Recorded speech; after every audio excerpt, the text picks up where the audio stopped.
அப்படி போட்டுறேன் அப்படின்னு. அதான் காதல் வானிலை போட்டார். காதல் வானிலே காதல் வானிலே. வைஷ்ணவர் குடும்பம்யா எனக்கு தெரியும், அந்த அளவுக்கு தெரியான்றாரு. வைஷ்ணவ ஒரு குடும்பம், பெருமாள் வழிபடுறவங்க குடும்பம்ன்றது அளவுக்கு அவர் வைஷ்ணவர். ஒரு முன் வரிசையில் இருந்த ஒரு நபர் ஓவராக பெர்ஃபார்ம் பண்ணுறாரு. வடிவேலு பின்னாடி ஒரு ஒரு டைலாக் இருக்குது. என்ன கூப்பிட்டு வடிவேலு சொல்கிறாரு,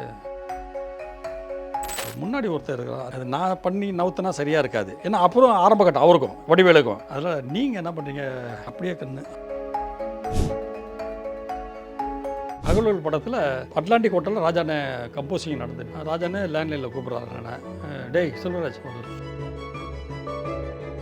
கண்ணன் இதை கேளுங்க அப்படின்னாரு. நான் கடவுளை சொல்கிறாரு என்கிட்ட நிரேஷன் பண்ணுறாரு. அந்த விஷயத்தை சொல்ல சொல்ல சொல்ல சொல்ல அப்படியே எனக்கு ஒரு பிரமிப்பாகி போச்சு. கேட்டு முடிச்ச உடனே அந்த அகோரி அந்த தன்மையும் காசியும் கங்காவும் இதுவும் அதுவும் மிரட்சி ஆகிட்டேன். அப்புறமா இருக்கவளா மறுபடியும் ஒரு சத்திய ஜெயித்திரே சும்மா இருங்க அப்படின்னாரு. இல்லைன்னா தென்னாட்டின் சத்திய ஜெயித்திரே.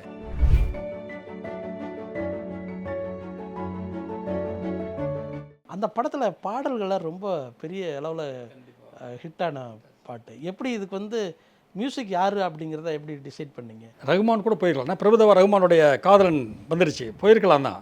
ஆனால் எனக்கு எங்கள் அண்ணன் செல்வராஜன் மாதிரி தானே, பாரதிராஜா மாதிரி தான் இளையராஜன். எனக்கு அந்த அண்ணன் ராஜானோட முதல் படம், என்னுடைய முதல் படம் ராஜாண்ணன் இருக்கணும் அப்படின்னு தான் அந்த ராஜாண்ணன் ஆப்ஷன் இருந்துச்சு எனக்கு. ஆனால் ராஜாண்ணன் எனக்கு வேணும் இருந்தால் அந்த இது நேட்டிவிட்டியான கதை வரணும். காதல் இன்னும் ரிலீஸ் ஆக போயிடுச்சு. கடைசி ரிலீஸ் ஆகி பெரிய அளவில் போயிடுச்சு அந்த படம். மஸ்தானா இது முக்காப்பலா எல்லாம் பெரிய வேறு லெவலில் காதலன் படம் இருக்குது. இந்த படத்துக்கு நமக்கு அந்த அதுக்கு இணைய ஒரு பாட்டு ஒன்று இருந்தால் கிட்டத்தட்ட ஒரு இருந்தால் அந்த மஸ்தானா அது முக்காப்பலா மாதிரி மஸ்தானா ஒரு பாட்டு ஒரு ட்ரெண்டியாக ஒரு பாட்டு வேணும்னு சொல்லி அந்த பாட்டை பாடினது பவதாரணி இளையராஜா. பவதாரணி பொண்ணு அந்த பாட்டை அவங்க தான் பாடம்.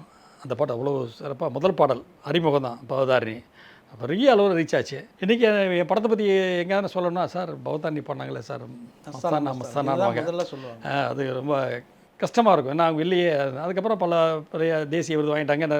ஆனால் ஒரு ஆரம்பம் வந்து மஸ்தானா வந்துச்சு. அப்புறம் ஃபிஷர்மேன் கவுண்ட் ஒரு விடுதியில் வாலிய சார் எல்லாமே இருக்கிறப்போ அண்ணன் ராஜானா வந்திருந்தாங்க. ஒரு கம்போசிங் நடந்தது. அப்போது எனக்கு இதெல்லாம் தெரியாது. எனக்கு ஒரு டியூனு ராஜாண்ண சொல்லிட்டு இருக்காங்க. நான் இது நல்லா இருக்கடான்னாரு. ஆமாம் நல்லா இருக்குண்ணே, இது நல்லா மெலோடி மாதிரி இருக்கேண்ணே, எனக்கு கேட்குறது ஒரு டியூட் மாதிரி எனக்கு ஃபீல் ஆகுது. அப்படியா சரி அவே போட்டுருவோம். ஆனால் ஆக்சுவலாக வந்து அவர் அதுக்கு பண்ணலை. அவர் பண்ணது முதல் முறையாக அது கிராமத்துக்கு ஒரு பிரபுதேவா ஒரு கிராமத்துட்டு அப்புறப்படுத்திட்டான். வெளியே 18 வருஷம் வெளியே போயிட்டான். திருப்பி அந்த கிராமத்துக்குள்ளே வர்றான் வயல்வெளியில். அப்போ வர்றப்போ அப்படியே மெல்லமாக அப்படியே ஒரு பாட்டு ஆரம்பித்து அந்த ஒரு கிராமத்தை நோக்கி வர ஒரு பாடல் வரணும்னு அதுக்கு தான் காதல் வானிலை நான் என்ன போட்டு வச்சுருக்காரு. நான் என்ன சொன்னேன் எனக்கு தெரியவே தெரியல. அவர்கிட்ட உரிமை எனக்கு இருக்குது. அது அதிக பிரச்சனை சொல்ல முடியாது. உரிமை சாதாரணமாக சொன்னேன். ஆனால் இது நல்லா இருக்குண்ணே. ஏன்னா நீங்கள் வந்து அந்த பூந்தோட்ட காவல்காரனில் ஒரு பாட்டு போட்டிருப்பாங்க, சம் சம் சம் அப்படின்னு ஒரு பாட்டு. அந்த பாட்டு வந்து எனக்கு ரொம்ப பிடிக்கும். அதை மாதிரி ரொம்ப பிடிக்கும் எனக்கு. நான் அதை மைண்டில் வச்சுக்கிட்டு அதில் என்ன சொன்னானே இந்த பாட்டு போட்டலாம்டா அவ்வளோதான் அப்படி போட்டுறேன் அப்படின்னு. அதான் காதல் வானிலை போட்டார். காதல் வானிலே காதல் வானிலே. அது மாதிரி அன்னைக்கிட்டலாம் அவ்வளோ உரிமையோட இதுதான் எனக்கு பெரிய சொத்துன்னு நினைக்கிறேன். வாலி சாரோடைய இன்ட்ராக்ஷன் எது இருந்திருக்கும்ல? வாலி சார் வந்து ரொம்ப சந்தோஷப்பட்டார். என்னை கூப்பிட்டு செல்வராஜெல்லாம் வந்து இந்த ஒரு கலைஞருடைய பூம்பார் ப்ரொடக்ஷனில் எனக்கு அந்த சொல்கிறார் வருஷங்களை சொல்கிறாரு. அமீர் தான் எனக்கு அறிமுகப்படுத்தி வச்சார். வைஷ்ணவர் குடும்பம்யா எனக்கு தெரியும், அந்த அளவுக்கு தெரியான்றாரு. வைஷ்ணவ ஒரு குடும்பம், வைஷ்ணவர் வந்து சிவனை பெருமாள் வழிபடுறவங்க குடும்பன்றது அளவுக்கு. ஏன்னா அவர் வைஷ்ணவர். நீர் ஒரு வைஷ்ணவர் குடும்பம்யா, செல்வராஜ் ஒரு வைஷ்ணவர், உங்கள் சித்தப்பா என் சங்கரே எனக்கு எல்லாமே தெரியும். அண்ணனை பற்றி ரொம்ப சொல்லிவிட்டு எல்லாமே அவர் சொல்லி அந்த பாடல்களில் அதுக்கு பண்ணி பிரபுதேவாவுக்கு நல்ல பாட்டெல்லாம் சூப்பர் கிட்ட தான் கேட்டுக்கோ அப்படின்னு ஒரு பாட்டு வரும். அது ரேப் ஸ்டைலில் வேணும்னு சொன்னேன். அதுக்கு அந்த பாட்டு அந்த ஒரு பாட்டு ராக் அண்ட் ரோலில் ஒரு பாட்டு இருக்கணும்னு அப்படின்னு சொன்ன உடனே ஓப்பனிங்கே ஒரு ராக்கு ஒரு பாறை அதை வந்து ஒரு குரங்கு உருட்டி விடுற மாதிரி சிஜி பண்ண ஒரு ஸ்பான்டினிட்டியாக ஒரு விஷயம் அப்படியே பிரபு அன்றைக்கி இருந்தாப்புல எல்லாம் அப்படி அது மாதிரி அது அந்த கட்டத்தில் எல்லாமே அமைஞ்சு வந்துச்சு. வாலி சாரோடைய பாட்டு அது காதல் வாணியில் என்றைக்குமே ஒரு ஒரு எனக்கு ஒரு ஸ்பெஷலான பாட்டு எனக்கு பிடிக்கும். பல பேர் அதை பற்றி சொல்லுவாங்க. அதனால பாட்டுங்க ரொம்ப அருமையான மெலோடிங்க அப்படின்னு தேவை. இதில் Preetha Uttam Singh music director. Correct. Uttam Singh அவங்க டாக்டர் பிரீத்தி சிங் தான் பாடியிருந்தாங்க. அவங்களோட எப்படி பாட வைக்கணும் உங்கள்கிட்ட அந்த தகவல் தெரியுமா? தெரியும், மும்பையில் தெரியும். உத்தம் சிங் சார் இங்கே பார்த்துருக்கல, சென்னையில் பிரசாத்தில் அவங்க பல படங்களுக்கு அண்ணன் பிரசாத்தில் தான் பிரசாத்தில் இருப்போம். அண்ணனே நம்ம அண்ணனே பல படங்கள் அண்ணன் ராஜா அண்ணன் மியூசிக்கில் படம் பண்ணிட்டாச்சு. கடைசியில் மாபெரும் ஹிட்டானதெல்லாம் வந்து நீதான் அந்த கோயில் ஒரு படம் 1985 எங்கள் சொந்த படம் தயாரிப்பு. ராஜா ரஞ்சினி நடித்த படம், ராஜா அண்ணன் மியூசிக், அண்ணன் டைரக்ஷனு. அந்த படத்தில் தான் பூஜைக்கேத்த பூவிது நேற்று தானே பூத்தது அந்த பாட்டு அந்த படத்தில் வந்த பாடல் தான். சித்ராமா அறிமுகம் பாடல் ராஜானே அறிமுகப்படுத்துறாங்க. சித்ராமா வந்து அந்த பாட்டை அந்த முழு பாட்டை அதில் தான் அறிமுகம் ஆகிறாங்க. உத்தம் சிங் நிழல்கள் படத்திலே ஒரு வருவார். ஆமாம், அந்த கம்போசிங் தியேட்டரில் வந்து. ஆமாம். நீ ஸோ இந்த பாடல்களில் வந்து வேறு என்ன உங்களுக்கான அந்த அனுபவம் இதே படத்தில் வேறு? அதான் திண்டுக்கல்லுன்னு ஒரு பாடல். அது வந்து ஆமாம், அந்த பாட்டு வந்து சம்பா நெல் வித்தியாசமாக கோரியோகிராஃபி பண்ணணும். பிரபு நானும் முடிவு பண்ணோம். பண்ணிவிட்டு ஃபைட் மாஸ்டர் யூனியனில் சினிமா சண்டை கலைஞர்கள் அந்த சங்கத்தில் போய் அங்கே இருக்கிற கலைஞர்கள் இப்போ இருக்கிற இப்போ நடப்பில் இருக்கிற நல்ல குண்டு இருக்கிற நடன சண்டை கலைஞர்கள், அதே மாதிரி ரிட்டையர்ட் ஆகி போனவங்க, பென்ஷன் வாங்கினவங்க எங்கெங்கே இருக்கிறாங்க எல்லாரையும் தேடி சிவாசர்கள்லாம் செலவு பண்ணார். கிட்டத்தட்ட 129 பெரிய பெரிய ஆஜானுபாவமாக உங்கள் தங்க இருக்கிறவங்க எல்லா கலைஞர்களை கூட்டம் வந்து தொப்பையுமா இருக்கணும். முக்கியமான விசேஷம் தான் பானை வயிறு இருக்கணும். எல்லாம் பிடிச்சி அந்த சாங்கை எடுத்து சென்னை பக்கத்தில் திருவடிச்சூலம்ன்ற ஒரு இடத்துல அந்த ஷூட்டிங்கை ஒரு 7-8 நாள் போட்டு பிரபுதேவா, வடிவேலு, இந்த தொப்ப கலைஞர்கள், ஒரு டான்ஸரை வச்சு ரொம்ப வித்தியாசமான விஷயங்கள். எல்லாத்துக்கும் காரணம் வந்து சிவா சார் தான். என்ன அந்த ஃபண்டு ப்ரொவைட் பண்ணலைன்னா ஏன் அப்புறம் என்ன எவ்வளோ பேரை கூப்பிடணும், அவ்வளோ பேரை கூப்பிட்டு ஒரு சாங் எடுக்கணும். மலை உச்சியிலெல்லாம் இப்போ கலர் பொடிகள் தூவி ஒரு பிரம்மாண்டமாக பண்ணி போராடி லாபம் சம்பாதிக்கணும்னா இவ்வளோ பல செலவை கட் பண்ணிவிட்டு லாபம் சம்பாதிக்கலாம் சிவா சார். ஆனால் அவ்வளோ பண்ணலை. எல்லாத்தையும் காசை போட்டு தான் இந்த படத்தை கொண்டு வந்தாங்க. பாட்டு அந்த மாதிரி அதுக்காக அமைஞ்சிச்சு. அவருக்கு அது மெனக்கிடுற அந்த ஆர்வம் இருந்தது. சினிமா மேலே உள்ள காதல்னால தான் சிவா சாரால் அந்த மாதிரி செய்ய முடிஞ்சது. ஆமாம், அதான் இன்றைக்கு வரைக்கும் சார் நீடிச்சு இருக்கிறாங்க. சிவாசன் ஒரு ரெஸ்பெக்ட்ஃபுல்லாக மனிதராக இருக்கிறதுக்கான அவர் பண்ண படங்கள் தான் அவருடைய குணமும் காரணம். வேறு என்ன பாடல்களுக்கு நீங்கள் உங்களுடைய தகவல் உங்களுக்கு தெரியும்? அந்த அகல்கள் படத்தில் அட்லாண்டிக் ஹோட்டலில் ராஜானே கம்போசிங் நடந்துட்டு இருந்துச்சு. அண்ணன் எல்டாம் சொல்ல எங்கள் வீடு, ராஜானே லேண்ட்லைனில் கூப்பிட்றாரு. அண்ணன் டேய் செல்வராஜ், ஒரு சூப்பரான ஒரு டியூன் வந்து கிடச்சிச்சு, நீ வா அப்படி சொல்கிறாரு. சரி வர்றேன். அவருக்கு ஒரு பிடிச்சமான ஒரு பொருள், ஒரு வாசனை திரவியம், அதை வாங்கிட்டு பர்மா பச்சையில் கிடைக்கும், அந்த வாசனை திரவியம் வாங்கிட்டு வந்துடு அப்படின்னு சொல்லி வர சொல்லிட்டாரு. நானும் அண்ணனும் தான் காரில் போயிட்டு நான் தான் அந்த வாசனை திரவியத்தை வாங்கிட்டு ராஜானன்ட்டு அட்லாண்டிக் ஹோட்டலில் அதை வாங்கி வச்சுக்கிட்டாரு. வாங்கி வச்சது போட்ட டியூன் தான் ஏதோ நினைவுகள் பாட்டு. அப்படி ஒரு பாட்டு. அது இப்படி தான் ஒரு ராஜானனுக்கு யாருக்கோ பண்ணார், இதுக்கோ நடக்கும். ஆனால் இப்படி பாட்டு வந்தோடனே செல்வராஜுக்கு, ஏன்னா அவனும் படம் பண்ணுறான், அவர் சொல்கிறாரு இந்த தேவைப்படுது அப்படின்னா அந்த பாட்டை அது மாதிரி இந்த பாட்டு போட்டு கொடுப்பாங்க.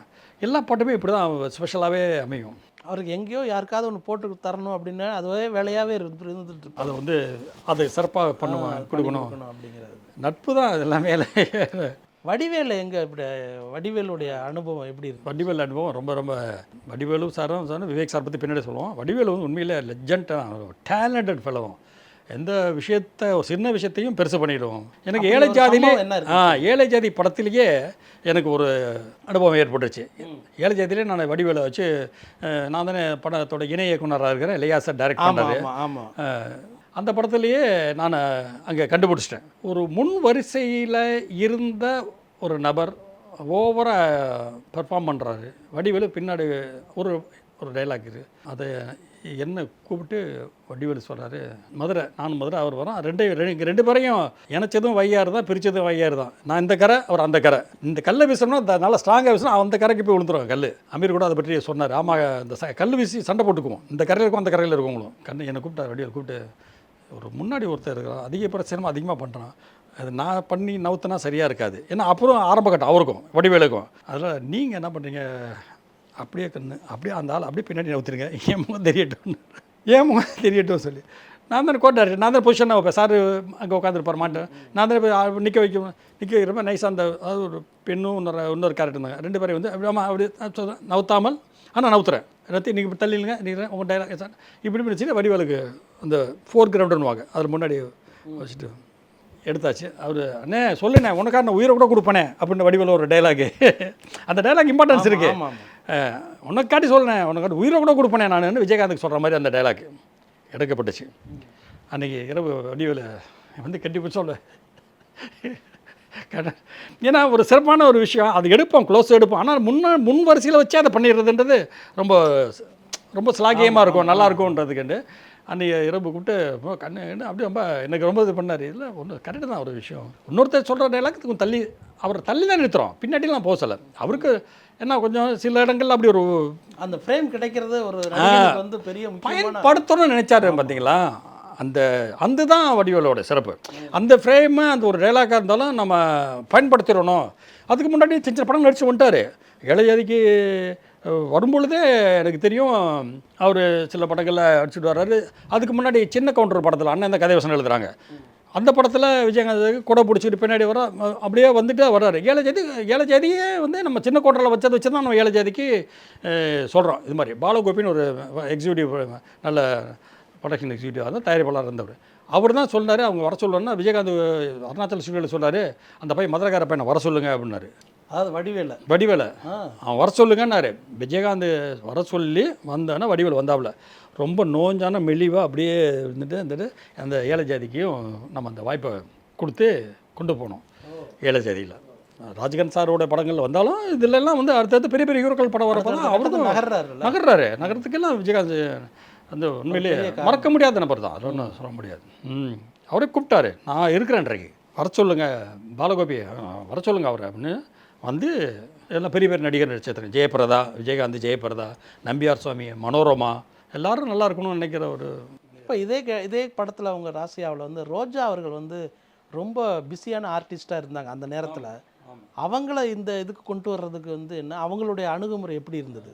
சிவா சாருக்கு பெரிய ஒரு ஆளுமை தான் அவர் எங்கே போனாலும் அந்த காரியத்தை நிறைவேற்றிடுவார். ஏன்னா அப்படி தான் ராவுத்தர் ஃபிலிம்ஸில் இருந்து அவர் அந்த படங்கள் எல்லாம் நிறைய ஒர்க் பண்ணி இந்து படத்தில் அவங்க 2 பேரும் பண்ணிட்டாங்க நல்லா சிறப்பாக பண்ணிட்டாங்க. இந்த வந்த உடனே அப்போ ரொம்ப பிஸி தமிழ் தெலுங்கு நிறைய பிஸியாக இருக்கிறாங்க. சிவா சார் கொண்டாந்துறேன்னு சொல்லி போய் இது மாதிரி செட்டப்பை சொல்லி பண்ணுறேன்ட்டாங்க.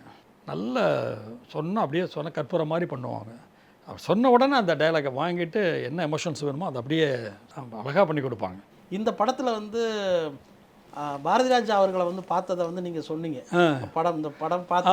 ஆமாம். ஆனால் திரு சிவா அவர்கள் வந்து ஒரு பேட்டியில் சொல்லியிருந்தாங்க இந்த கதையை கேட்டு ராஜா சார் வந்து பாரதிராஜாவே இந்த படத்தை டைரக்ட் பண்ணால் நல்லாயிருக்கும்னு சொன்னது மாதிரி ஒரு தகவல் சொல்லியிருந்தாங்க. அது என்ன நடந்தது? ஆக்சுவலாக நல்லா தான் இருந்திருக்கும். இயக்குனர் மெம்பர் நல்லா தான் இருந்திருக்கும். ஒப்பிடவே வேண்டாம். நடந்ததா. சரி, அதுக்கப்புறம் என்ன நடந்தது அந்த படத்துக்கு பிறகு? அந்த படம் முடிஞ்சிச்சு. அந்த படமும் சிறப்பாக போச்சு. சென்னையிலேயே தேவி வேளால் 50 நாளைக்கு மேலே அந்த படம் ஓடிச்சு. எனக்கு ஒரு அடையாளத்தை கொடுத்துச்சு. பரவலாக என்னை வெளியில் கொண்டு போயிடுச்சு. பல்வேறு நண்பர்கள் வந்தாங்க போனாங்க. எனக்கு எதுவுமே திருப்திகரமாக இல்லை. 2வது நாள் சொல்லலை. எனக்கு வந்து சினிமா வந்து பெரிய பிரமிப்போ வேப்போ இல்லை. நான் ரொம்ப சராசரியாக மனுஷனாவே ஒரு தன்மையில் வாழ்ந்துட்டேன். ஒரு ரேஸே இல்லை எனக்கு. ஆரம்பத்தில் இருந்த பெரிய நட்சத்திரங்களோட பார்த்துட்டேன். பக்கத்தில் பார்த்த ஒரு அனுபவம் நிறைய எல்லாரையும் பார்த்துட்டேன். அண்ணன் எழுதாத கம்பெனிகள் கிடையாது. அண்ணன் ஏவிஎம்லேருந்து எல்லாத்துக்குமே அண்ணன் எழுதிட்டாங்க. எல்லா கம்பெனிகளுக்கும் எழுதிட்டாங்க. இந்தியில் பெரிய பெரிய ப்ரொடியூசர்ஸ் எழுதிட்டாங்க. எல்லாரையும் பார்த்துட்டேன். எனக்கு அதில் பெரிய இது வரலை. உண்மையாக சொல்ல போனால் அதுதான் ஒரு என்ன தப்பாக கூட போயிடும். பட் நான் ரொம்ப இது காட்டல. நடக்கிறது நடக்கும். ரொம்ப இயல்பாக தான் இருப்பேன். எனக்கு அதை பண்ணணும் இதுக்காண்டி அதுக்கு போகணும் அது பண்ணணும் அந்த மாதிரிலாம் பண்ணுற விஷயமும் கிடையாது. குறுக்கு சாலும் ஓட்ட மாட்டேன். என்ன ஹானஸ்டாக நடக்கணும், என்ன கடவுள் கொடுப்பாரு, இப்படி தான் நான் அமைச்சுக்கிட்டேன். இது நடந்துட்டு போகுது.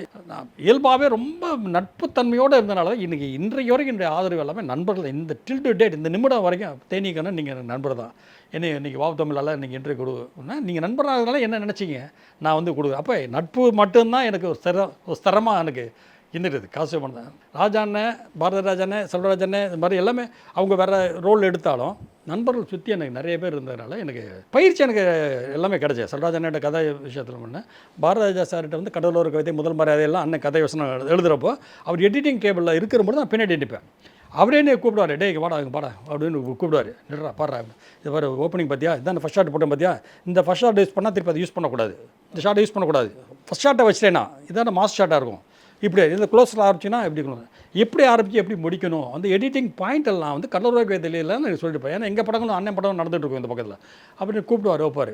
எனக்கு ரொம்ப லேர்னிங் ப்ராசஸ் வந்து எல்லாருக்கிட்டுமே எனக்கு கிடச்சிச்சு. அதே மாதிரி பாடல்கள் விஷயத்துலையும் பார்த்தீங்கன்னா ஆர்டி பாஸ்கரன்னு நான் ரொம்ப மறக்க முடியாது. ராஜாண்ணோட அவர் தான் ரொம்ப ரொம்ப ரொம்ப ரொம்ப எங்கள் செல்வராஜன் சொன்ன மாதிரி அவரும் ராஜாண்ணனுக்காண்டி வாய்ப்பு தேடி ரொம்ப போராடினவங்க. எங்கள் ஃபாதர்கிட்ட வந்து நிற்பார். அப்போ வாய்ப்பு வரதுக்கு முன்னாடி பாஸ்கர் அண்ணன் வந்து நின்று ஜாதகத்தை வச்சுருப்பாங்க, ராஜானோட ஜாதகத்தை. நைனா பார்த்து சொல்லுங்கப்பா இது எப்போ வருவோம் இசையமைப்பாளராக வரும் அப்படி. அப்போ ஒரு ஜாதகத்தோட தெரிந்தவர் தான் அவர். ராஜாண்ணன் ஜாதகத்தை வச்சுட்டு இந்த டீம் வர்றதுக்கு அப்படி அப்பா சொன்னாங்க உறுதியாக வருவார், உறுதியாக ராஜாண்ணன் மியூசிக் டைரக்டர் ஆவார் இருக்குது, அந்த கட்டத்தில் இருக்குன்னு சொன்னாங்க அப்பா.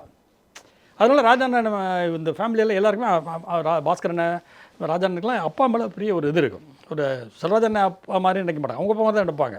ரொம்ப எங்கள் அப்பா இருந்ததுக்கெலாம் பாஸ்கரன் தான் காலையில் வந்துட்டாங்க, அப்படி பாரதியெல்லாம் வந்துட்டாங்க. அப்படியே தான் ஒரு இப்போ இந்த ராசையா படத்துக்கு பிறகு நீங்கள் இயக்குனர் பாலா அவர்கள்ட்ட வேலை பார்த்த அனுபவத்தை சொல்லுங்கள். பாலா வந்து நண்பனாக இருந்தார், ஆரம்பத்துலேருந்தே எனக்கு ஃப்ரெண்டு தான் அவர் உதவியாளர் இருக்கிறப்பே நான் பழகிட்டேன். அப்போ நான் ராசியா 92 93 பழகிட்டேன். நான் 93 நான் ராசியா படம் பண்ணுறப்ப பண்ணதுக்கப்புறமா நான் நட்பு தொடருது. அவர் அந்த என்னுடைய படம் ரிலீஸ் ஆகிடுச்சு. ரிலீஸ் ஆனதுக்கப்புறம் எனக்கு ஒரு தேக்க உண்மை ஏற்பட்டுருக்கு. அப்போது அடுத்து என்ன பண்ணலான்றப்போ விஜய் டிவியில் ஒரு சீரியல் ஒன்று 2000 ஒரு சீரியல் பண்ணுறேன், சாரதான சீரியல். அந்த சீரியலுக்கும் பவதானி இளையராஜா தான் இசை. அவங்க முகப்பு இசை அவங்க முதல்ல நம்ம சீரியல் பண்ணுறாங்க. இது மாதிரி பண்ணி அப்படி போகுது. அப்புறம் இன்னொரு படம் ரோமியோ சொல்லிட்டு ஒரு படத்தை ஆரம்பிக்கிறேன். அந்த படமும் எனக்கு சரியாக 16 நாள் ஷூட்டிங், பிரியாமணி இதெல்லாம் வச்சு ஆரம்பித்து அந்த படமும் எனக்கு சரியாக வரல. அந்த கட்டத்தில் பாலா வந்து அப்படியே பிதாமகன் நந்தா சார், அப்புறம் பிதாமகன் வர்றாரு. அவர் நான் கடவுளுக்கு படத்துக்கு நான் ஒரு படத்துக்கு விஷயமாக போகிறப்போ தேனிக்கு போயிருந்தோம். பப்பீஸ்னு ஒரு ஹோட்டலில் தங்கியிருந்தேன், நானும் ஒரு தங்கியிருந்தேன். ஏன் பட விஷயமாக போயிருந்தேன். பண்ணுறப்போ பாலா சரி சாயந்தரம் மீட் பண்ணுவோம் கண்ணன் அப்படின்னு வாங்க ரூமுக்கு வந்துருக்கண்ணா, அவர் ரூமுக்கு வர சொன்னார். நான் என் கதையை சொல்கிறதா சொல்லியிருந்தேன் பாலாக்கிட்ட. நான் என்ன படம் டைரக்ஷன் பண்ண போகிறேன்னா அந்த கதையை நான் பாலாக்கிட்ட சொல்கிறேன் அப்படின்னு சொன்னேன். சொல்லிட்டு தான் இருந்தேன். சாயந்தரமாக கேட்குறேன்னாரு பாலா. நான் ரூமில் வந்து சாயந்தரமாக போய் கதை சொல்கிறக்காண்டியே போகிறேன். பாலா தனியாக இருந்தார். பாலா அதுக்கு முன்னாடி அவர் நான் கடவுள் படம் ஆரம்பிச்சுட்டு இருக்கிறாரு. கண்ணன் இதை கேளுங்க அப்படின்னாரு. நான் கடவுளை சொல்கிறாரு என்கிட்ட, நரேஷன் பண்ணுறாரு. அந்த விஷயத்தை சொல்ல அப்படி எனக்கு ஒரு பிரமிப்பாகி போச்சு. கதையை அது கேட்டு முடித்த உடனே அந்த அகோரி அந்த தன்மையும் காசியும் கங்காவும் இதுவும் அதுவும் மிரட்சி ஆகிட்டு ரொம்ப பிரமாதம் இருக்குவாடா, நீ மறுபடியும் ஒரு சத்யஜித்ரே சும்மா இருங்க அப்படின்னாரு. இல்லைன்னா தென்னாட்டின் சத்யஜித்ரே. ஏன்னா பதேர் பாஞ்சாலி மாதிரி ஒரு படம், அப்படி ஒரு படமாக அந்த இருந்துச்சு. அந்த காட்சி ஓடி அப்படி இருந்தது. அப்படி ஒரு படம் சொல்கிறாரு. சத்யஜித்ர வார்த்தையை ஏற்றுக்கல. நான் சொன்னேன் நான் அவரை சும்மா இருக்கேன் கண்ணா அப்படின்றாரு அடக்கமாக. அந்த படம் என்னென்னா இப்போ அவங்க இந்த சொல்லி முடிச்சதுக்கப்புறம் சரி இந்த நீங்கள் உங்கள் கதையை சொல்கிறீங்களே உங்கள் கதையை சொல்லுங்கன்றாரு. நான் எங்கேத்த சொல்ல, ஏன்னா இந்த கதை வந்து அப்படி பிரமாதமாக அந்த நான் கடவுளில் சொல்லிட்டாரு. மைண்டு ஃபுல்லாக அதில் கதையில் இருக்குது. நான் இன்னொரு நாளைக்கு சொல்ல இல்லை பரவாயில்ல சொல்லுங்கன்னாரு. இல்லை பாலா ஃபுல்லாக நான் கடவுளில் வேறு ஒரு அப்படியே ஒரு விஷன் எனக்கு ஓடிக்கிட்டு இருக்குது. பிரமிப்பாக இருக்குது. அகோரி தன்மையும் அந்த ஆரியா கேரக்டர் அது வாங்க ஃப்ரீயாக இருந்தீங்கன்னா இந்த என் கூட வாங்கிட்டார். நான் கடவுளுக்கு காசி போயாச்சு. காசி போய் அந்த படம் கடுமையான வெயில் சூழலில் அந்த படம் மெனக்கடல் இருக்குது. எப்படி மனசுக்கு போய் அதாவது டிஸ்கஷனுக்காக போகிறீங்களா இல்லை? நான் ஷூட்டிங் போயிட்டேன். இந்த கதையும் முடிஞ்சிருச்சு, ஓப்பன் பண்ணிட்டாங்க அந்த படத்தை. அங்கே போயாச்சு. அந்த படத்தை அப்படி செதுக்கிறார். ஒரு ஃப்ரேம் வச்சா கூட, ஒரு ஷாட் வச்சா கூட அதான் அது பெயிண்டிங் தான். ஆர்தர் வில்சன் கேமரா இப்படி கண்ணில் ஊற்றிக்கிற மாதிரி இருக்கும். கம்போசிஷனே அப்படி இருக்கும். இப்படி எடுத்து கொடுத்தா ராஜானை எப்படி மியூசிக் போடுவார்? சேலஞ்சு. இப்படி விஷுவலும் மேக்கிங்கும் இப்படி இருந்துச்சுன்னா ராஜானை போட்டி வாசிக்கிறதில்ல. அவர் இருக்கிற பிரபலமான கலைஞர்களில் பண்டிட்டு பெரிய பெரிய உஸ்தாதெல்லாம் மும்பையில் இருக்கிறவங்க மகாராஷ்டிரலாம் கொண்டாந்து இங்கே கிரீன் பார்க்கில் வச்சுக்கிட்டாரு. பல லட்சம் செலவு பண்ணி வந்து அவங்களுக்கு ஃபைட்டு போட்டு கிரீன் பார்க் ரூம் கொடுத்து கார்கள் எடுத்து கொடுத்து அவ்வளோ பிளேயர்ஸ். இந்த தூத்துன்ற பல கருவிகள்லாம் இருக்குது, பல கருவிகள் இருக்குது இந்த விஷயத்தில். அந்த வட இந்திய இந்துஸ்தானியோட அது எல்லாத்தையும் வரவழைச்சி அது பண்ணுறாரு. இந்த நான் கடவுள் படம் நான் அவரோட ஒர்க் பண்ணி காசியில் எவ்வளோ நாள் இருந்தீங்க? கிட்டத்தட்ட ஒரு 6 மாதத்துக்கு மேலே விட்டு போயிட்டு என்னென்ன சம்பவங்கள் நடந்தது காசியில் இருந்தது? காசியை பற்றி பல பேர் சொல்லியிருப்பாங்க. இருந்தாலும் அது படம் மாதிரியே இல்லை. அது ஆன்மீகமான பயமாக இருக்கும். ஏன்னா மியூசிக்கு போட்டோன்னே டுன் டுன் டுன் டுன் அந்த மியூசிக்கு போட்டோன்னே ஒரு வைப்ரேஷன் வந்துடும். அது சினிமா மாதிரியே வரலை. என்னமோ ஒரு காசியை பற்றியும் அகோரியை பற்றியும் ஒரு விஷயம். ஏன்னா அது எடுத்த போர்ஷன்ஸ் எல்லாமே அந்த நதிக்கரை, கங்கை ரிவரு, படகுகள், அது அது இதுவே இல்லை. அந்த ஆரியாவை பார்த்தாலே பெருமையாக இருக்கும். ஏன்னா இவ்வளோ முட்டி நாங்கள் வச்சுட்டு ஆள் இப்படி வந்து இப்படி இருப்போம். அந்த உண்மையிலே ஒரு நடுக்கமாக தான் இருக்கும் அந்த படத்தோடைய போகிற. அது அந்த நான் சொல்ல வர்றது வந்து காசியில் வந்து எடுக்கப்பட்ட நிறைய காட்சிகள் வந்து படத்திலே பயன்படுத்த முடியாமல் இருந்துச்சு அப்படிங்கிற மாதிரி சொன்னாங்க. அப்படி நீங்கள் எப்படி அதை பார்க்குறீங்க? அது உண்மைதானே அது?